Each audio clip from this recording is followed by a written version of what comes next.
Hey, it's good to see you. If you're wondering, apologetics is a fancy word. It doesn't mean to apologize. It means to speak in defense of, and so apologetics is really speaking in defense of the faith without being defensive, hopefully. It's giving reasons for what we believe, and that's what we're going to be doing at these men's breakfasts. And so I'm so glad you're here this morning, and I'm excited that I get the opportunity to speak really on a topic that my master's degree has focused around. I've been studying these types of issues for the last 3 years as I've been doing my master's, and I just finished my specialization. I still have more credits to do on other topics, but so I just thought it'd be a good time in the life of the church to deal with some of these issues that I've been looking at for years now. If you're wondering why I'm wearing a jacket, it's because Ryan is filming this, and I just thought the jacket looked cooler than what I was wearing underneath.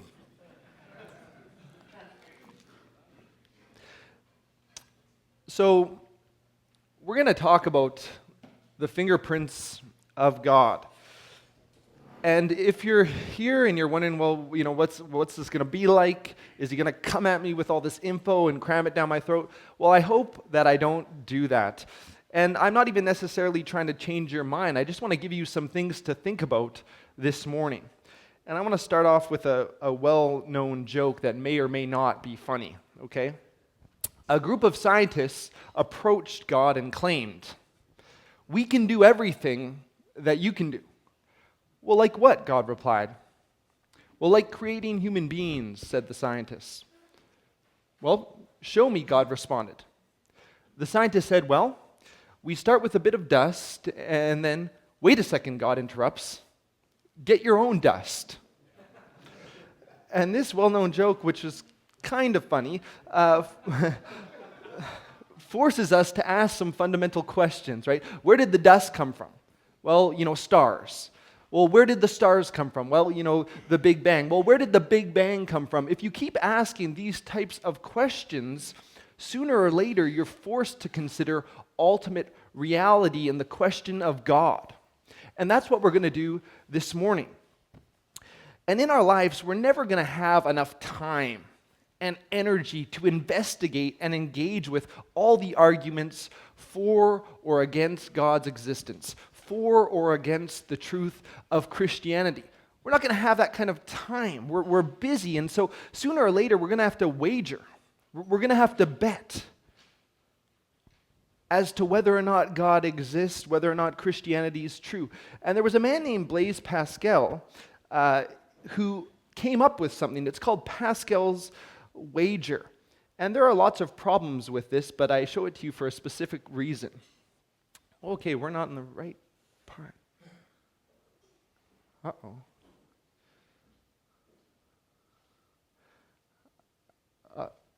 Okay. Don't look at the screen. You'll vomit. Just look away. That would be the worst, because it would be a chain reaction. Oh, classic. Okay, that's Pascal's wager. Okay, so here's how this thing works, okay? He says, look, let's say you don't believe in God's existence. And let's say you're right, God doesn't exist. Well, no gain, no loss. You live, you die, that's it. But let's say you don't believe and God does exist. Well, you gain nothing and potentially you lose everything. I mean, you've turned your back on the creator of the universe. But let's say, on the other hand, that you believe that God exists, and you're wrong. God doesn't exist. Well, then, no gain, no loss. You live, you die, that's all. But let's say that God does exist.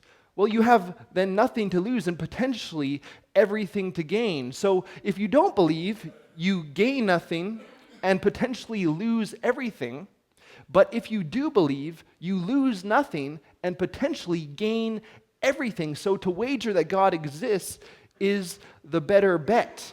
Now, this is extremely silly if used as a reason to believe or as an argument for God's existence. In fact, there's lots of problems with this, but here's why I mention it. What it does do is give us good reason to pursue whether or not there is evidence for God's existence, because we have nothing to lose and potentially everything to gain, ultimate purpose, ultimate meaning, questions or answers to some of life's big questions. And in the end, we will have to wager whether or not God exists, whether or not Christianity is true, and we'll have to bet with our lives. And the stakes may be high. And let me just put my cards on the table for you. Obviously, I believe that God exists. I think we exist to know God and have a relationship with God. After all, I'm a pastor. You don't run into too many atheist pastors, and so I'll just tell you that's where I'm at. But I don't think God gives enough evidence to overwhelm our wills. Because I think God wants more from us than to simply believe and grudgingly accept His existence. That God desires a loving relationship with us, and that must develop in a non-coercive environment. So God gives enough evidence to convince, but not to compel. And our hearts must be open to the clues He gives. And I use the word clues intentionally. We're not talking about proofs, right? I can't prove to you that God exists. I can't even prove that we're not living in the matrix right now. Okay, I can't prove that, the universe wasn't created 5 minutes ago with all of our memories intact. It's actually really hard to prove anything if you've taken a philosophy, 100 course. And so what I will do instead is give a few good reasons to believe in God. And let me explain my manner of proceeding here. Now, how many of you recognize this game? Any of you? Yeah, you grew up, nice. Yeah, I grew up playing this. Apparently, it's a video game now, so you can play it on Xbox or something. So basically, it's a murder mystery game, right? And a murder takes place in a mansion. Those are the characters, the potential suspects. And there are different weapons involved, like a candlestick or, whatever's around. And when you realize, it was Professor Plum in the library with the candlestick, you win the game. Now, no one saw the murder take place, but you follow the clues to discover who did it. We're going to do something similar today. Or you can think of it in another way. No one has ever seen a black hole, but we infer or assume their existence based on what we do observe. No one's ever directly seen a subatomic particle, but we assume they exist based on what we can observe. It's a common form of reasoning.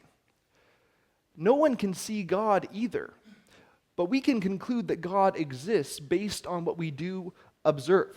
And I know sometimes people say, well, you know what? I don't really need all this. I just have faith. The Bible says it. I believe it. That settles it. Case closed. To which I say, fine. I mean, that's great.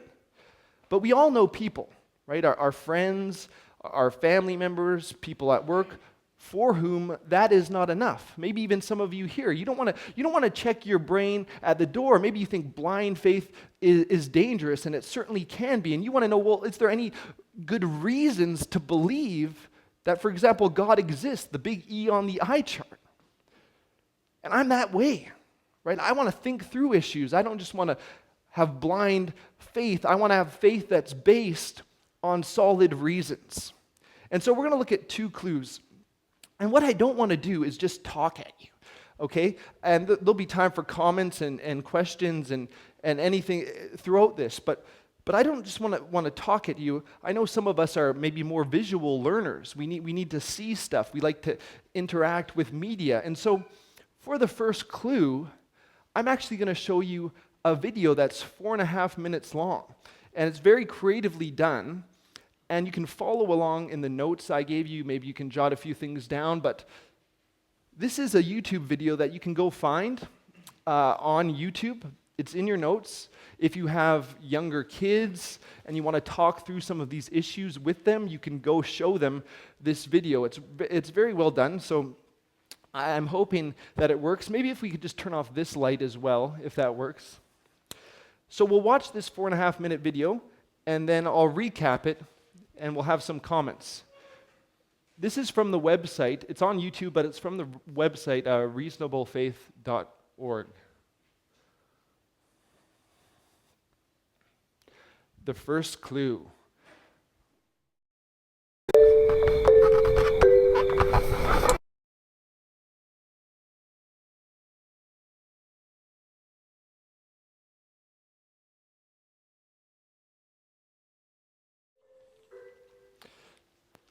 Let's bring on some of the lights again. And so this is a brief little video. It's the first clue I want to introduce you to, the Coquitlam cosmological argument. There's 3 simple steps making it easy to remember and share with someone.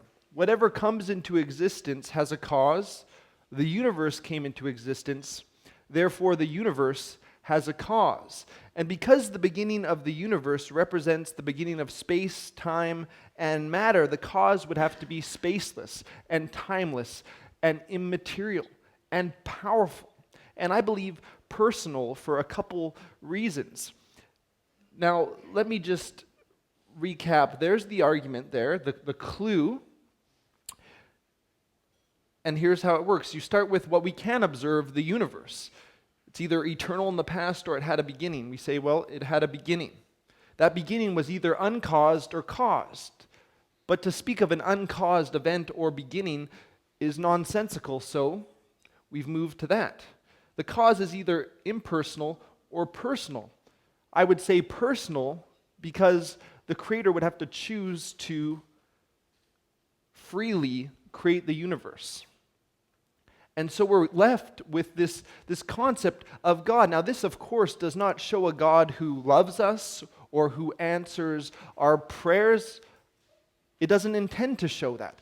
All this really is a clue that the beginning of the universe brings us face to face with a creator. Now, do we have any thoughts about that, comments or questions?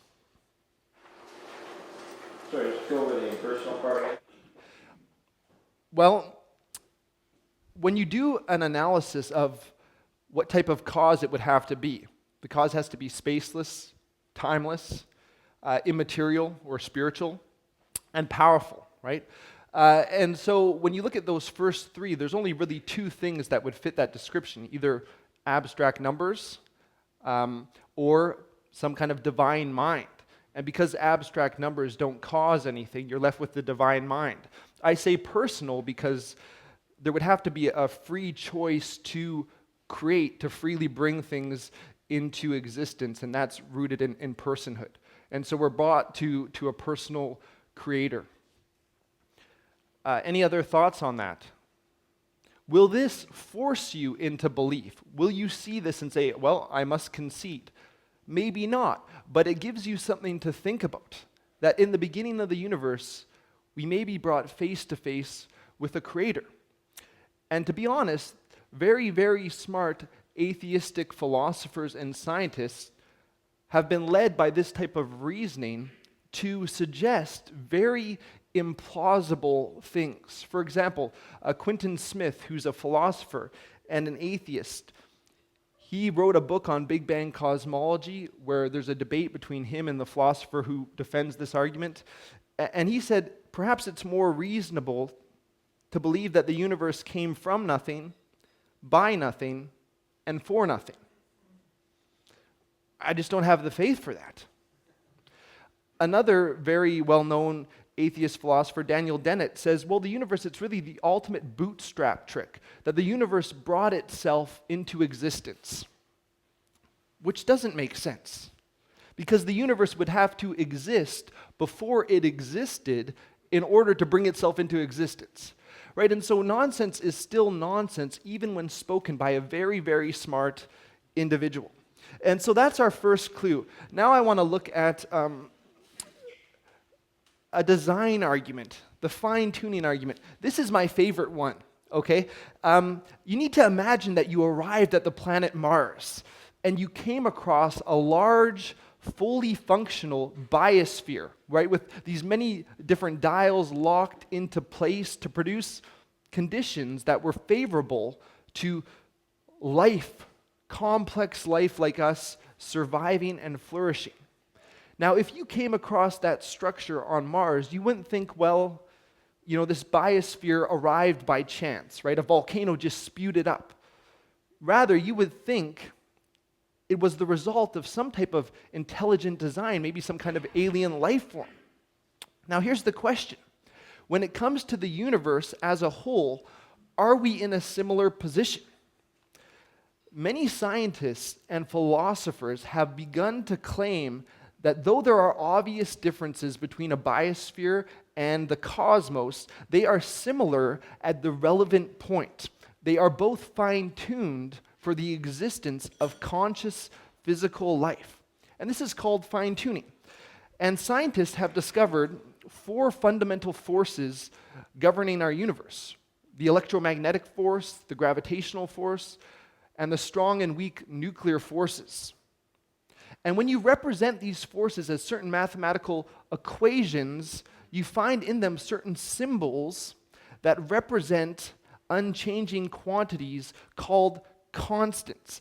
Don't worry if the jargon goes over your head. Don't check out, because I promise you, you will understand this by the end and it will be powerful. And these constants, they're so finely dialed in that scientists have stepped back in wonder and in awe. And physicists and philosophers are using analogies like this. The gravitational constant is so finely dialed in that it would be like throwing a dart from outer space and hitting a target on Earth the size of an atom. And an atom is to a tennis ball what the tennis ball is to the size of the Earth. And if the dart missed the target, there would be no life. That's how precise it is.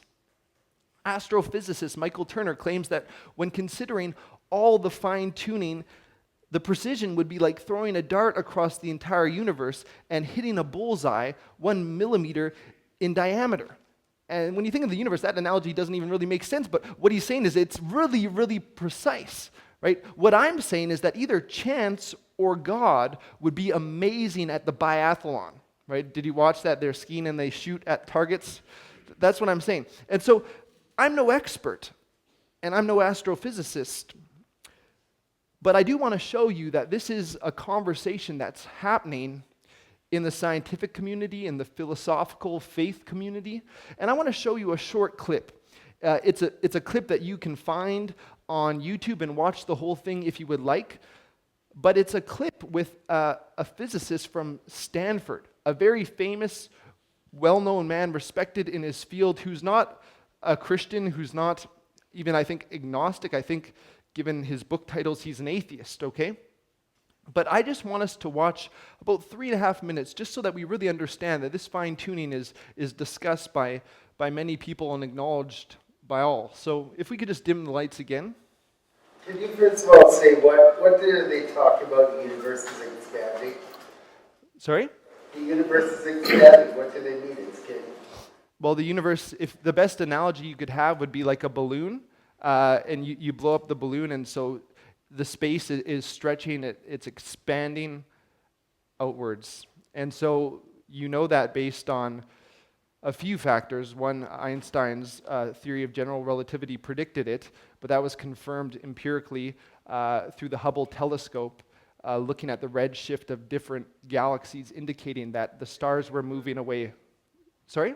Getting further away? Yeah, in every way. Like the best way to think of it is like a balloon expanding. Yeah, the redshift, though, I think the best way to understand the redshift is like thinking, like when you see a fire, like a fire truck drive by. Yeah. And so you know when you hear the fire truck, the siren sound, like when it's coming towards you, the siren sounds higher pitched than when it's going away, right? Mm-hmm. Yeah. So light does that too. When something's moving really fast, the way you see the wavelength is the wavelength looks shorter than as it's zooming by you. And the universe is zooming away from us so fast that everything looks like it's shifted red In the spectrum. which means that the wavelength looks longer. Yeah, so it's like the Doppler effect, basically. So that's just what I mean. And the easiest way is just to think of a balloon expanding. Okay, so that's not entirely applicable to this one, but I just want to show you an expert talking about these matters, because I am not one.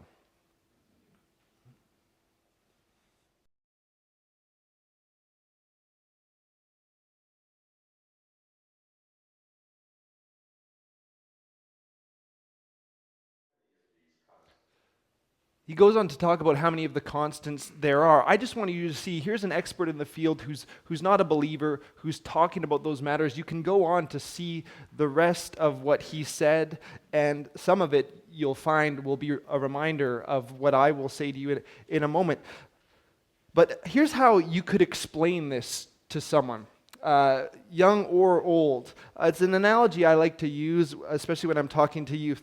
Let's say that I wanted to call my wife. I just miss her. She's home with the kids. I want to apologize for, last night, Valentine's Day, all I got was flowers. Maybe I should have done more. So I want to talk to her. And did you guys survive Valentine's Day, by the way? Did that go all right for you? Yeah, you remembered? Okay, good. And so let's say I just want to call her. Now, what would happen if I, for example, misdialed one of the numbers? Let's find out. The number you have called is not assigned. Please check the number and try to call again. Le numéro de téléphone que vous avez In French. n'est pas attribué. I love that it's bilingual. Numéro et essayez de nouveau. So here's what happens. I want to call my wife. I misdial one digit, and we can't have the conversation that I intended. Now, in a similar way, if any of these constants were dialed wrong, even to a tiny degree, we wouldn't be here having this conversation. Complex life wouldn't exist. And so this fine-tuning cries out for an explanation. I mean, how do you explain it? What are your options? And let me just read a quote that I've used before that really gives you your two main options. This is by a guy named Arno Penzias, who is a big deal, actually. When they talked about Big Bang cosmology, well, he was the co-discoverer of the background radiation dispersed evenly throughout the universe, which many think is the afterglow of the Big Bang. And so he's an award-winning scientist. But this is what he says.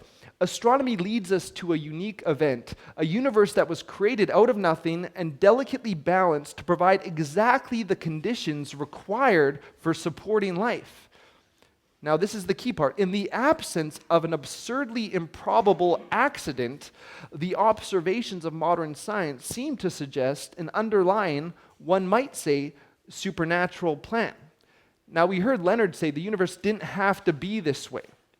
And so here are our options: an absurdly improbable accident, or perhaps a supernatural plan.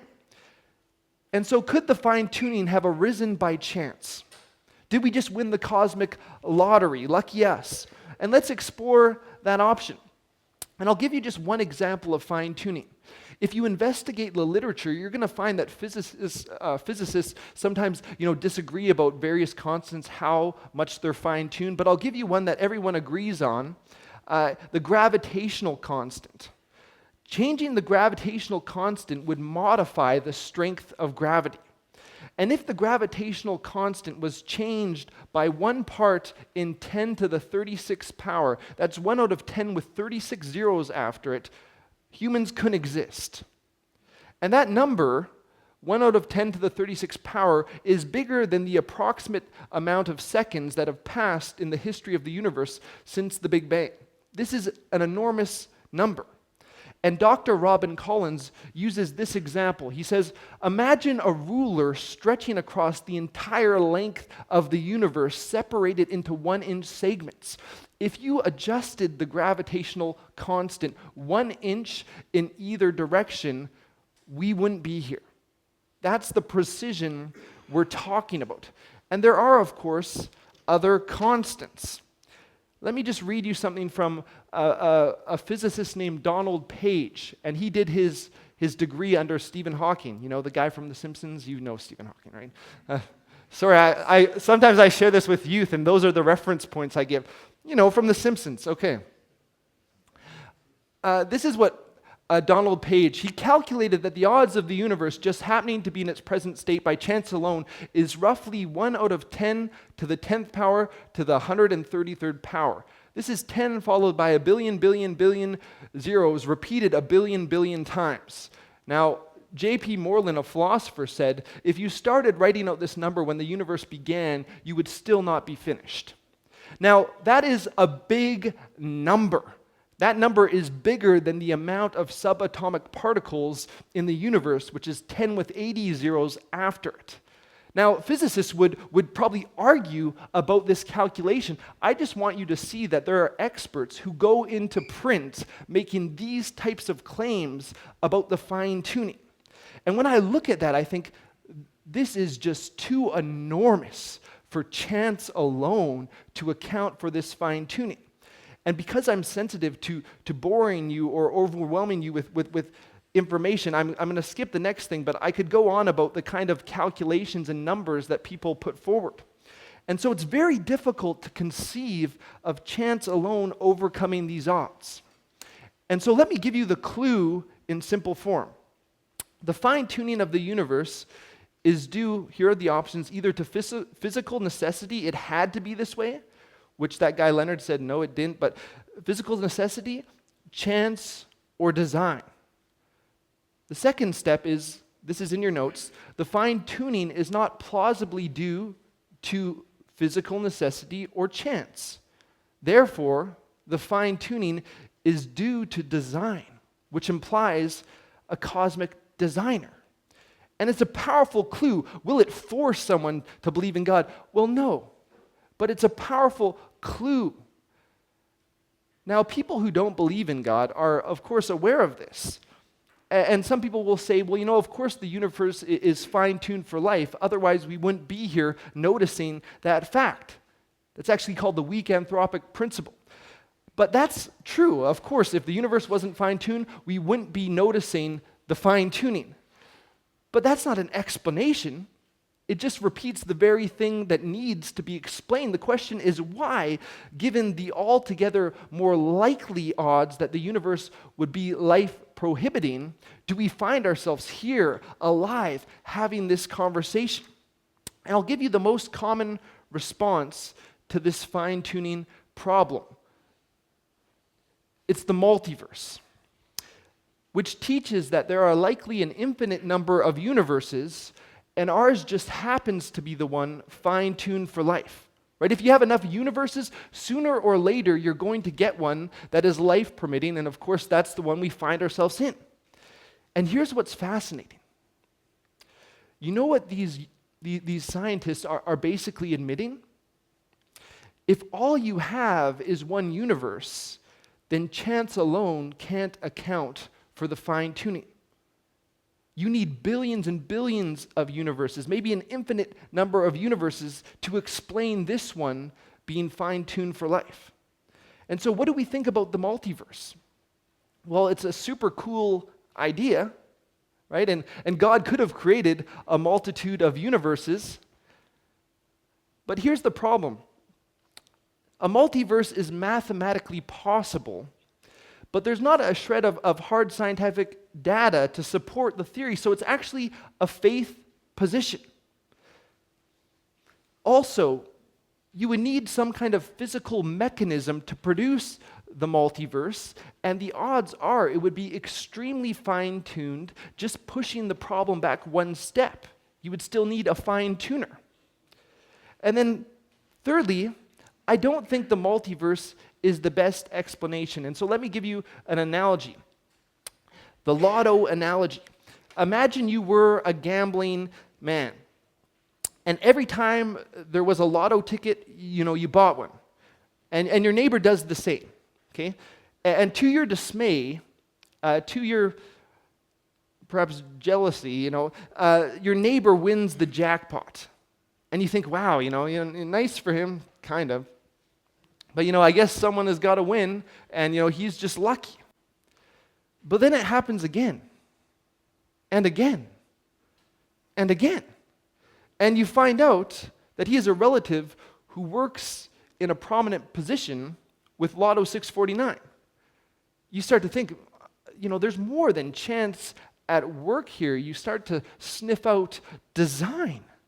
And you confront your neighbor and you accuse him of cheating the system to overcome these staggering odds. And he responds, well, actually, I wasn't cheating. I know the odds are stacked against me. But perhaps there are an infinite number of universes with an infinite number of lotto games being played, and we just happen to be, in the universe where I win Lotto 649 7 times in a row. I mean, is that theoretically possible? Well, yeah, but are you going to buy it? Are you going to change your mind about reporting your neighbor to the authorities? No, you're going to infer, you're going to assume intelligent cause or design as the best explanation for his apparent luck. In the same way, the multiverse is possible. In fact, superstring theory, this isn't in my notes, but superstring theory predicts 10 to the 500th power of possible universes with different constants. But again, that's just a controversial mathematical theory. And so the multiverse is possible, but it seems unnecessary as an explanation, except as an attempt to avoid the overwhelming appearance of design written into the deepest structure of our cosmos, or in other words, an attempt to avoid a designer. And let me just give you a little anecdote that I find interesting. Richard Dawkins, in his book, The God Delusion, he deals with this argument. You could check out what he says there. And to get around the force of this argument, the weightiness of this argument, he does suggest a multiverse. He says, well, maybe there's just an infinite number of universes. That's his way of avoiding the force of the argument. But in a later work called The Magic of Reality, in a later chapter, he calls the multiverse a fanciful suggestion. So which is it? A serious idea that avoids the force of the fine-tuning argument, or a fanciful suggestion? You see, when we see fine-tuning with a purpose, we assume a fine-tuner. The universe is fine-tuned for life, which I think suggests a fine-tuner. We sometimes say science is opposed to faith. Well, really? I mean, it's kind of helping us out here. And no one can prove that God doesn't exist, because that would require an exhaustive knowledge of the universe, and no one has one. So to not believe in God also requires faith. And sometimes, this is just my personal opinion, sometimes I think it takes more faith not to believe in God, because you have to believe that something can come out of nothing, that impersonal matter can create personality, that unconscious matter can create consciousness, and that our minds can come from mindless matter, which, if true, would give us no reason to trust our minds, making the whole thing self-defeating. And in this case, it takes more faith to believe that there are an infinite number of universes that we can't see, touch, taste, or feel, and for which we have no real evidence, than to simply believe that God designed the universe with us in mind. And so let me remind you of our pattern of reasoning. We've looked at the fine-tuning of the universe, acknowledged by all. There's the steps. The fine-tuning of the universe is due to physical necessity, chance, or design. Those are your options for explaining it. We said, well, it's not plausibly due to physical necessity or chance. Therefore, the fine-tuning is due to design. And you can eliminate the odds like this. Fine-tuning, chance, no. Physical necessity, no. You're left with the design option. Again, does that prove a God who loves us, who answers prayers? No, but for all we know, the God might have all those attributes as well. This is just a clue that a supernatural reality exists that has the properties we've already discussed. And so we've seen a Big Bang needs a Big Banger, and fine-tuning needs a fine-tuner. And so this is an argument from design. Do we have any comments or questions or thoughts about this? When we talk about expanding, where are we expanding? That's one of the questions, when you deal with expansion of the universe. What are we expanding to? What are we expanding to? Well, if you don't believe in a God, and you come to the expansion of the universe with atheistic assumptions, then we're going to expand basically until the heat death of the universe. If the expansion of the universe continues, and it seems as though it's actually speeding up, if that continues, and you think the physical universe is all that is, then it's going to eventually end up in a heat death.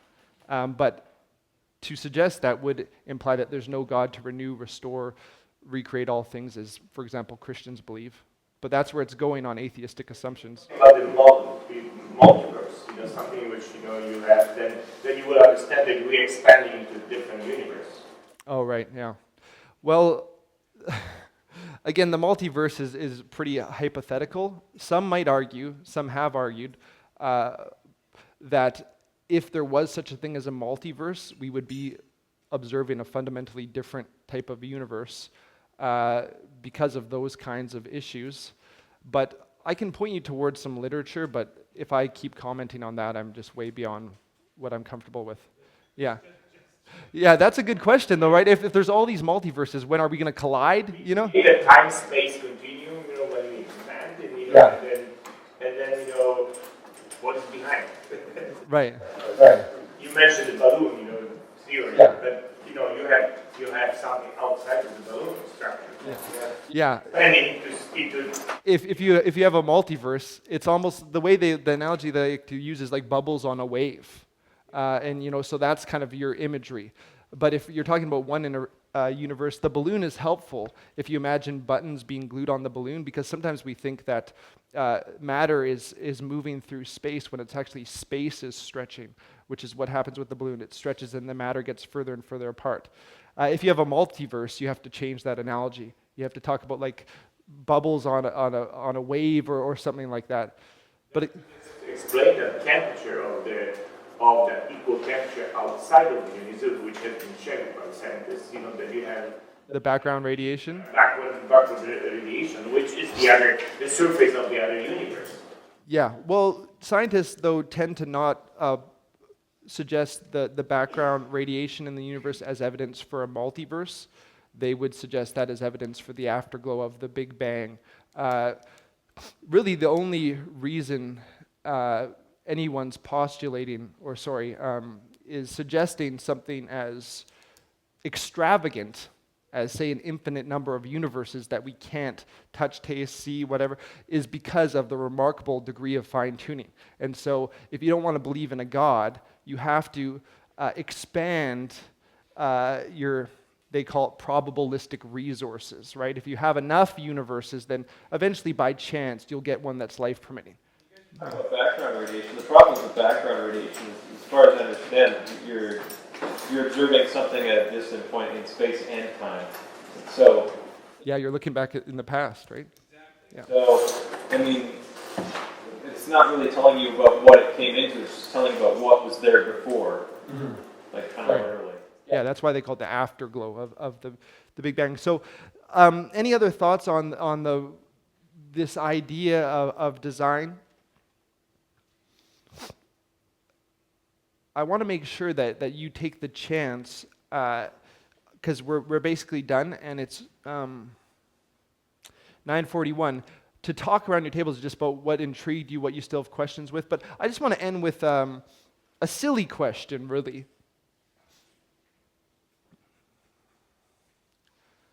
Okay, we looked at that Big Bang, Big Banger, fine-tuning, fine-tuner. That's a fish. I think that's a goldfish. A goldfish out of water. I've used this analogy once before, but it's a silly question. Do you think a goldfish, really any fish, would be happy on a sandy beach? And the answer is pretty obvious. It's no. His body would be flopping around. His gills would be opening and closing. The poor little fish would be in profound discomfort. And imagine we gave our fish friend $100,000 tax-free. Right? Do you think the fish would be happy then? Or let's say we gave him a cold Corona in a Playfish magazine. Would that be enough? Right? His dreams coming true, right? So, again, the fish still wouldn't be happy because no matter what we give the fish on the beach, it wouldn't fulfill. All right, there's nothing that can make the fish completely satisfied on the beach because he's not made for the beach. The sand is not his home. Apart from the water, anything apart from the water will leave him desiring the place for which he was created, or she. It could be a female fish. if God made all things, if we think these two clues, and there's many more, but these two clues point to the existence of a creator, what was the purpose? Is it possible that God made us for relationship with him? If that's true, then nothing apart from that relationship would fully satisfy. We would be fish on the sand longing for the sea. And C.S. Lewis once wrote that if within my heart I find a desire for something that nothing in this world can satisfy, even the best marriage, even the best sex, even the most success in business, if I find a desire for something that nothing in this world can satisfy, the most probable explanation is I was made for another world. And can that intense longing, that ache in our souls, be satisfied? Is it suggestive of our need for a creator? And has this God revealed himself to humanity? Right? In the midst of all the religious claims that at times contradict one another, can we know truth about this creator God other than God exists? And what about the problem of pain, evil, and suffering? Does that mitigate or does that force against this idea that a God exists? Right? All these issues are so important and naturally flow out of this talk, because if you think the arguments are weighty, if you think the clues pile up, and we could add to it religious experience and moral experience and other clue upon clue for the existence of God, and if you get there, the next question is, can we know this God? Can we know truth about this God that satisfies our mind and our souls? And that's what we're going to be looking at in upcoming months. And so this wasn't meant to, radically revolutionize your worldview, though it could. I'm not coming at you aggressively trying to say this is what you must believe, but I just hope it gives you something to think about. If you have faith, I hope it strengthens your faith. If you have faith that doesn't include God's existence, I hope it challenges your faith. And I'm so glad that we're here and we're having this conversation, and I hope it doesn't end. And so I just want you to discuss around your tables. I'll say a prayer. And one of the things I would say is prayer can be even a test for whether or not God exists. I really just want to pray for us, and then just talk around your tables. And don't feel bad about saying, I think what he said was stupid. Just make sure you give reasons for why you think it was. You can discuss freely around your tables anything that stuck out to you, any possible questions you still have. And I'm going to be sticking around as well. And so God bless you, and I just want to pray. Lord, thank you so much for this time, for the men here. Many I know, some I don't. We're all in different places on our journey with you, even if we've, felt like we've known you for a long time. And I just pray that this would challenge us to think, that we would be believers who think and who wrestle and who probe the depths of our beliefs so that we can come out the other side confident that you're for us and that you exist and that you have purposes and plans for us, that there is ultimate meaning and purpose to our cosmos and to our own lives, Lord. And I just thank you so much for this time. And I pray that in Jesus' name. Amen. Amen. So just discuss around your table anything that stuck out to you, anything you liked or didn't like, any questions you still have. And then we're going to go at 10.